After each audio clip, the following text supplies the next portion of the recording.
আচলতে প্ৰথম এই কথাটো যে আপোনালোকৰ সন্মুখত মই ক'ব লগা হৈছে এইটো এটা দুৰ্ভাগ্যজনক কথা। এইখিনি কথা আচলতে মই এনেকৈ ৰাজহুৱা এটা প্লেটফৰ্মত ক'বলৈ আহিব বিচৰা নাছিলোঁ, কিন্তু আপোনালোক যিহেতু আহিছে আৰু সুধিছে মোক ইয়াত কিয় মই আহিছোঁ, সেইকাৰণে ক'ব লগা হৈছে যে কিছুমান পাৰিবাৰিক অশান্তিৰ কাৰণে আচলতে মই ডিভোৰ্চ ফাইল কৰিছোঁ আৰু 2টা ডেট হৈ গ'ল। আমাৰ তেখেতৰ লগত কিছুমান বস্তু আমাৰ নিমিলা হৈ আহিলে, যিবোৰ কাৰণ মই আজি ৰাজহুৱা কৰিব বিচৰা নাই, মোৰ বিবেকে এইটো কোৱা নাই। মোৰ ছোৱালীজনীয়ে তেওঁৰ লগত থাকিব একেবাৰে নোখোজে, তেওঁৰ লগত কথাও পাতিব নিবিচাৰে বা তেওঁৰ লগত যাবও নিবিচাৰে।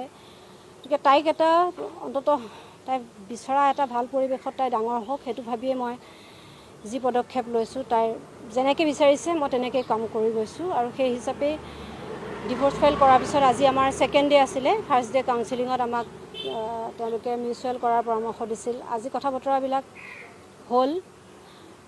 তেখেতে ছোৱালীয়ে যে যাব নিবিচাৰে সেইটো তেওঁ এগ্ৰী কৰিছে, মানি লৈছে। যদি তাই নিবিচাৰে তেতিয়াহ'লে তেওঁ লগ নকৰোঁ, এইখিনি মানি লৈছে। ডিভোৰ্চ বিচাৰিছোঁ সেইটোও তেওঁ এগ্ৰী কৰিছে।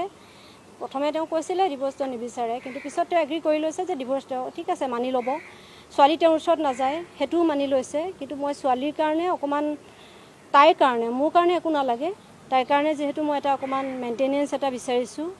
আৰু তেওঁৰ আজিৰ তাৰিখত যিহেতু তেওঁৰ 3টা ফ্লেট আছে, হাউচিঙৰ ঘৰ এটা আছে, সেইটো বাদ দিও 3টা ফ্লেট তেওঁৰ আছে। আৰু মাটিখিনি যদিও মই লৈছিলোঁ, কিন্তু তেওঁৰ নামটো আছিলে, যুটীয়াভাৱে ৰাখিছিলোঁ, মই পাৰ্চনেল লোন লৈ যদিও লৈছিলোঁ। তেতিয়া মই তেওঁক এটা এপিল কৰিছিলোঁ যে মাটিখিনিত যিখিনি মই তেওঁৰ নামত ৰাখিছিলোঁ সেইখন ছোৱালীৰ নামত তেওঁ দিয়ক।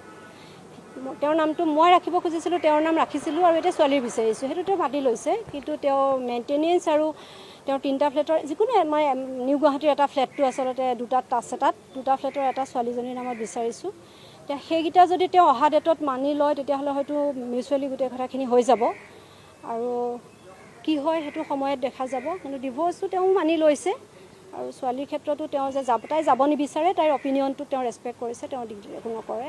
আৰু এতিয়া ইতিমধ্যেতো আমাৰ এবছৰ আজি 3 মাহে হৈ গ'ল। এই 3 মাহটো তেওঁৰ ছোৱালীৰ কাৰণে কোনোদিন এটা তেওঁ চিপছ এটাও পঠিওৱা নাই, তেওঁৰ জন্মদিন বিহু গৈছে কোনোদিন ফ্ৰক এটাও পঠিওৱা নাই, একো যোগাযোগো নাই তাইৰ লগত, বা তাইৰ লগত একো কেতিয়াও দিয়াও নাই, ছোৱালীৰ লগত একোৱেই যোগাযোগ নাই। সেইখিনিয়ে তেনেকৈ চলি যাব বুলি তেওঁ মানি লৈছে। গতিকে মই মহামান্য আদালতৰ ওপৰত বাকীখিনি ভৰসা কৰিছোঁ। মোক নহয়, মই যিখিনি পাব লগা আছিল, হেৰুৱাব লগা আছিল, মোৰ হৈ গ'ল, হেৰুৱালোঁ আৰু যি পালোঁ। প্ৰথম কথা দুৰ্ভাগ্য এইখিনি কথা বাহিৰলৈ আহিব লগাটো, কিন্তু মই পিছৰখিনি বিচাৰিম যে মোৰ ছোৱালীজনীয়ে অন্ততঃ মুনিয়ে ন্যায় পাওক, সেইটোৱে বিচাৰিম।